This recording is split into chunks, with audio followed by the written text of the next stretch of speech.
കർത്താവ് നിങ്ങളോടുകൂടെ, അങ്ങേ ആത്മാവോടും കൂടെ. മത്തായിയുടെ വിശുദ്ധ സുവിശേഷത്തിൽ നിന്നുള്ള വായന. കർത്താവേ, അങ്ങേക്ക് മഹത്വം. അധ്യായം 20, തിരുവചനങ്ങൾ 17 മുതൽ. അക്കാലത്ത് യേശു തൻ്റെ 12 പേരെ മാത്രം കൂട്ടിക്കൊണ്ട് ജെറുസലേമിലേക്ക് യാത്ര ചെയ്യുമ്പോൾ വഴിയിൽ വെച്ച് അരുൾ ചെയ്തു, ഇതാ നമ്മൾ ജെറുസലേമിലേക്ക് പോകുന്നു. മനുഷ്യപുത്രൻ പ്രധാന പുരോഹിതന്മാർക്കും നിയമജ്ഞന്മാർക്കും ഏൽപ്പിക്കപ്പെടും. അവർ അവനെ മരണത്തിന് വിധിക്കുകയും വിജാതീയർക്ക് ഏൽപ്പിച്ചു കൊടുക്കുകയും ചെയ്യും. അവർ അവനെ പരിഹസിക്കുകയും പ്രഹരിക്കുകയും ക്രൂശിക്കുകയും ചെയ്യും. എന്നാൽ 3-ാം ദിവസം അവൻ ഉയർപ്പിക്കപ്പെടും. അപ്പോൾ സെബെദീപുത്രന്മാരുടെ മാതാവ് തൻ്റെ പുത്രന്മാരോട് കൂടെ വന്ന് അവൻ്റെ മുൻപിൽ യാചനാപൂർവം പ്രണമിച്ചു. അവൻ അവളോട് ചോദിച്ചു, നിനക്ക് എന്താണ് വേണ്ടത്?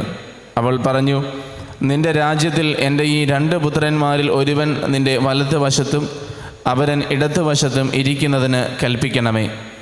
യേശു മറുപടി നൽകി, നിങ്ങൾ ചോദിക്കുന്നത് എന്താണെന്ന് നിങ്ങൾ അറിയുന്നില്ല. ഞാൻ കുടിക്കാൻ പോകുന്ന പാനപാത്രം കുടിക്കാൻ നിങ്ങൾക്ക് കഴിയുമോ? അവർ പറഞ്ഞു, ഞങ്ങൾക്ക് കഴിയും. അവൻ അവരോട് പറഞ്ഞു, എൻ്റെ പാനപാത്രം തീർച്ചയായും നിങ്ങൾ കുടിക്കും. എന്നാൽ എൻ്റെ വലതുവശത്തും ഇടതുവശത്തും ഇരിക്കുവാനുള്ള വരം നിങ്ങൾക്ക് നൽകേണ്ടത് ഞാനല്ല. അത് എൻ്റെ പിതാവ് ആർക്കു വേണ്ടി സജ്ജമാക്കിയിരിക്കുന്നുവോ അവർക്കുള്ളതാണ്. ഇത് കേട്ടപ്പോൾ ബാക്കി 10 പേർക്കും ആ 2 സഹോദരന്മാരോട് അമർഷം തോന്നി.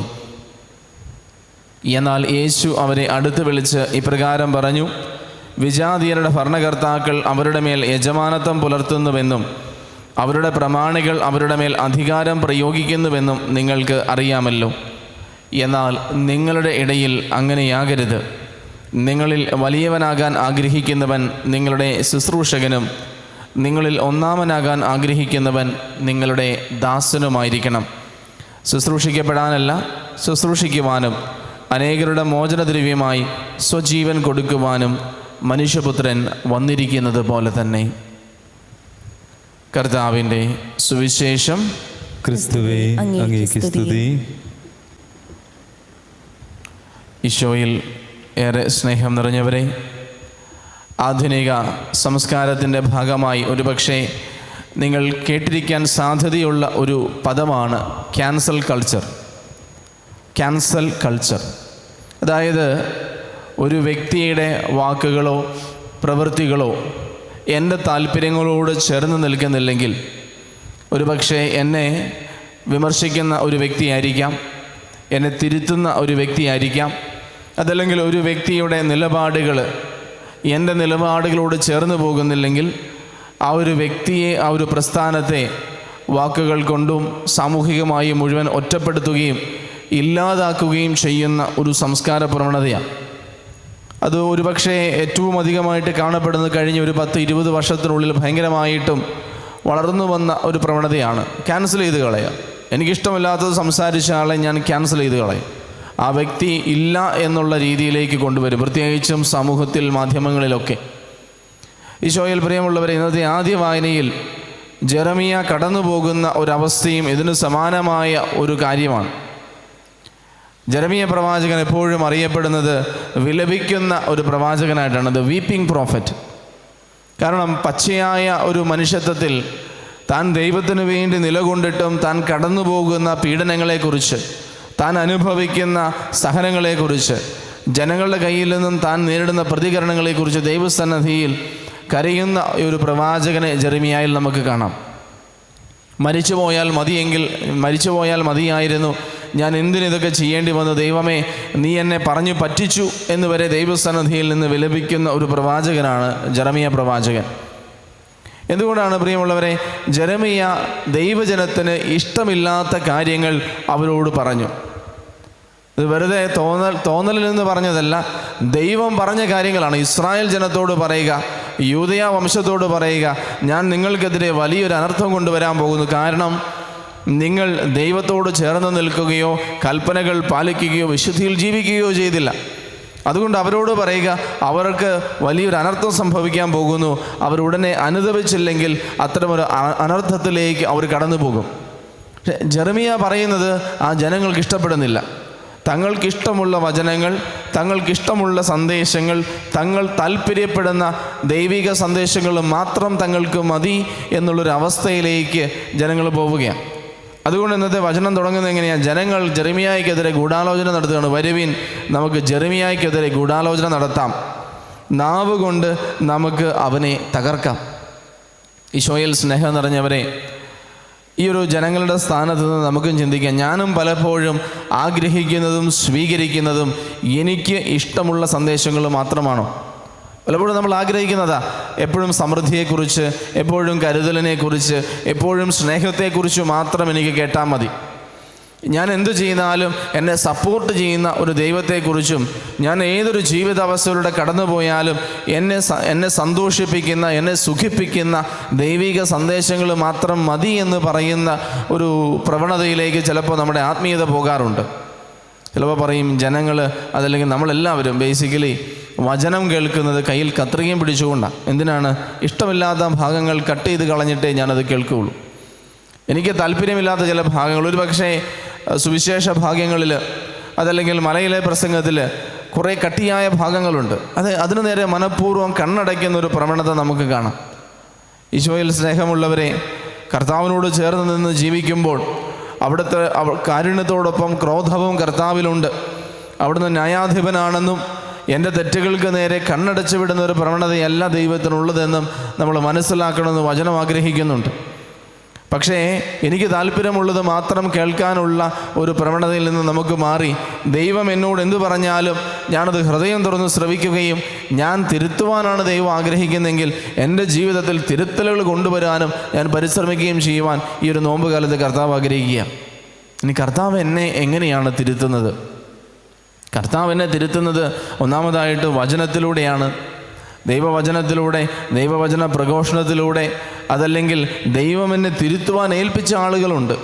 മാതാപിതാക്കളായിട്ടുള്ളവർ, മുതിർന്നവരായിട്ടുള്ളവർ, വൈദികരായിട്ടുള്ളവർ, അതോടൊപ്പം തന്നെ ഗുരുഭൂതരായിട്ടുള്ളവർ. എൻ്റെ ജീവിതത്തിൽ എൻ്റെ നന്മയ്ക്ക് വേണ്ടി ഞാൻ ചെയ്യുന്നതിനെല്ലാം നേരെ കണ്ണടയ്ക്കുന്ന ഒരു കർത്താവല്ല, ഞാൻ ചെയ്യുന്നത് തെറ്റാണെങ്കിൽ എന്നെ തിരുത്തുവാൻ പലരിലൂടെ പ്രവർത്തിക്കുന്ന ഒരു കർത്താവാണ്. അത് ശ്രവിക്കുവാനായിട്ട് ഹൃദയം നമുക്ക് തുറന്നിരിക്കാം. ഇനി ജെറമിയായുടെ ഭാഗത്ത് നിന്ന് നമുക്ക് ചിന്തിക്കാം. ജെറമിയായെ പോലെ ദൈവത്തിനു വേണ്ടി നിലകൊള്ളുന്ന ഒരു പ്രവാചക ദൗത്യം മാമോദീസ സ്വീകരിച്ച നമുക്ക് എല്ലാവർക്കും ഉണ്ട്. ജനങ്ങൾക്ക് ഇഷ്ടമുള്ളത് മാത്രം പറഞ്ഞ് ജനങ്ങളുടെ താല്പര്യത്തിന് വേണ്ടി മാത്രം നിലകൊണ്ടാൽ ജെറമിയായ്ക്ക് ഒരു കുഴപ്പമില്ലായിരുന്നു. ആളുകൾക്ക് ഇഷ്ടമുള്ളത് പറയുക, അവർ കേൾക്കാൻ താല്പര്യപ്പെടുന്നത് പറയുക, അവർ എന്താഗ്രഹിക്കുന്നു അത് മാത്രം, എന്ത് പറഞ്ഞാലും അതിനോട് യെസ് പറയുക. ജെറമിയ ഒരുപക്ഷെ ഏറ്റവും ആഗ്രഹിച്ച് എടുത്ത ഒരു ജോലിയല്ല ഈ ഒരു പ്രവാചക ദൗത്യം. പക്ഷേ ദൈവത്തോട് വിശ്വസ്തയോടെ ജെറമിയ നിലകൊണ്ടു. അതിന് പേരിൽ ജെറമിയായെ പലതരത്തിലുള്ള പീഡനങ്ങൾക്ക് വിധേയനായി. കിണറ്റിലേക്ക് വലിച്ചെറിഞ്ഞു, കൈയും കാലും കൂച്ചിക്കെട്ടി ചെളിയിലിട്ടു. അങ്ങനെ പലതരത്തിലുള്ള ബുദ്ധിമുട്ടുകളിലൂടെ കടന്നു പോകുമ്പോഴും ജനങ്ങൾക്ക് പ്രീതിയുള്ളതും ഇമ്പമുള്ളതും പറയാൻ ജെറമിയ നിലകൊണ്ടില്ല. പ്രിയമുള്ളവരെ, നമ്മുടെ കുടുംബത്തിൽ, നമ്മുടെ ജോലി സ്ഥലത്ത്, നമ്മുടെ കൂട്ടുകാരുടെ ഇടയിൽ മറ്റുള്ളവരുടെ പ്രീതി പിടിച്ചു പറ്റാൻ ദൈവത്തെ ഞാൻ സൗകര്യപൂർവ്വം കോംപ്രമൈസ് ചെയ്യുന്നുണ്ടോ? ദൈവത്തോട് ചേർന്ന് നിൽക്കുന്ന എനിക്കറിയാം ഈ ഒരു പ്രവൃത്തി കാണുമ്പോൾ ഇത് തെറ്റാണ്, ഈ ഒരു നിലപാട് കാണുമ്പോൾ ഇത് ശരിയല്ല. ഇതെന്തുകൊണ്ട് ശരിയല്ല?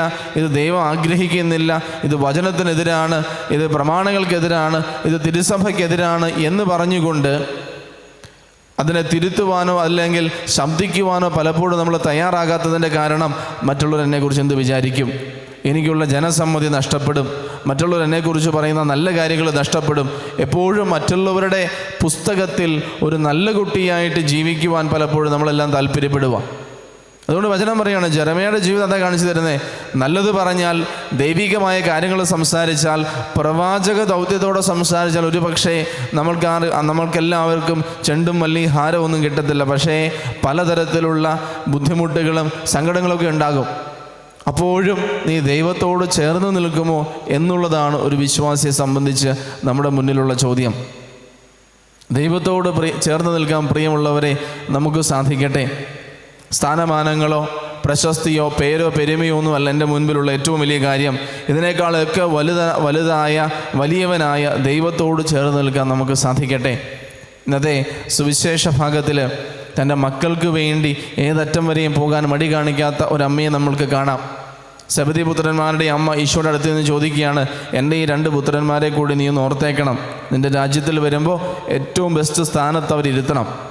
കാരണം നമുക്കറിയാം സുവിശേഷത്തിൽ എങ്ങനെയാണ് പത്രോസ് തൻ്റെ വിശ്വാസ പ്രഖ്യാപനം നടത്തുമ്പോൾ കർത്താവ് സ്വർഗരാജ്യത്തിൻ്റെ താക്കോൽ പത്രോസിനെ ഏൽപ്പിക്കുന്നു. അതിനുശേഷം ശിഷ്യന്മാരുടെ ഇടയിൽ പിന്നെ അധ്യായത്തിൽ ആരാണ് വലിയവൻ എന്ന ഒരു തർക്കം ഉണ്ടാകുന്നു. അപ്പോഴത്തേക്കും തൻ്റെ മക്കൾക്ക് സ്ഥാനങ്ങൾ നഷ്ടപ്പെടരുതെന്ന് പറഞ്ഞുകൊണ്ട് അവർക്ക് വേണ്ടി ശബ്ദിക്കുന്ന ഒരു മാതാവിനെ നമുക്ക് കാണാം.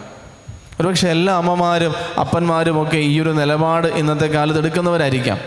സ്കൂൾ കലോത്സവങ്ങളിൽ, സ്കൂൾ വേദികളിലൊക്കെ മക്കൾക്ക് വേണ്ടി അവരുടെ ഭാഗത്ത് ശരിയോ തെറ്റോ എന്ന് പോലും നോക്കാതെ എൻ്റെ കൊച്ചിന് ഞാൻ ആഗ്രഹിക്കുന്ന സമ്മാനം കിട്ടണം, സ്ഥാനം കിട്ടണം എന്നൊക്കെ പറഞ്ഞുകൊണ്ട് ശബ്ദിക്കുന്ന മാതാപിതാക്കളെ നമുക്ക് കാണാം.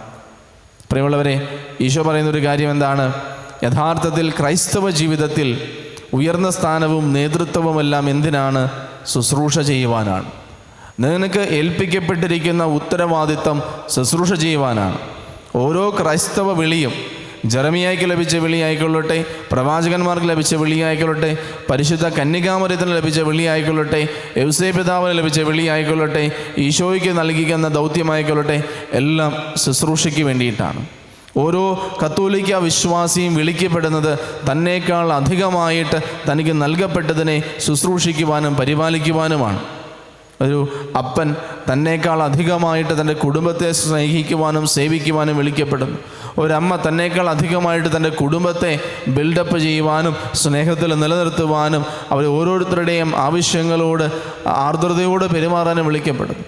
മക്കൾ തങ്ങളെക്കാൾ അധികമായിട്ട് മാതാപിതാക്കളോട് ചേർന്ന് നിൽക്കുവാനും അവരെ ബഹുമാനിക്കാനും വിളിക്കപ്പെടുന്നു. പ്രിയമുള്ളവരെ, നമ്മൾ ഏത് ജീവിത മേഖലയിലാണെങ്കിലും, ഡോക്ടറായിക്കൊള്ളട്ടെ, എൻജിനീയർ ആയിക്കൊള്ളട്ടെ, അധ്യാപകരായിക്കൊള്ളട്ടെ, നിയമപാലകരായിക്കൊള്ളട്ടെ, നമ്മളെല്ലാവരും ശുശ്രൂഷയ്ക്കായിട്ട് വിളിക്കപ്പെട്ടിരിക്കുന്നവരാണ്. ശുശ്രൂഷിക്കുന്ന ഓരോ വ്യക്തിയും തന്നേക്കാൾ അധികമായിട്ട് മറ്റുള്ളവരുടെ ആവശ്യങ്ങളിലേക്ക് കണ്ണുകൾ ഉയർത്തുന്നു. മറ്റുള്ളവരെ പ്രീതിപ്പെടുത്തുന്നതിനേക്കാൾ ഉപരിയായി നല്ലതും ശരിയായതും നേരായതും ചെയ്യാൻ താല്പര്യപ്പെടുന്നു. ദൈവ തിരുസന്നിധിയിൽ നമുക്കും പ്രാർത്ഥിക്കാം. കർത്താവേ, അങ്ങയുടെ സന്നിധിയിൽ നേരോടെ വർദ്ധിക്കുവാൻ, എന്നേക്കാൾ അധികമായിട്ട് അങ്ങ് ഏൽപ്പിച്ചിരിക്കുന്ന ശുശ്രൂഷയോട് നിർഭയം പെരുമാറുവാൻ എന്നെ അനുഗ്രഹിക്കണമേ.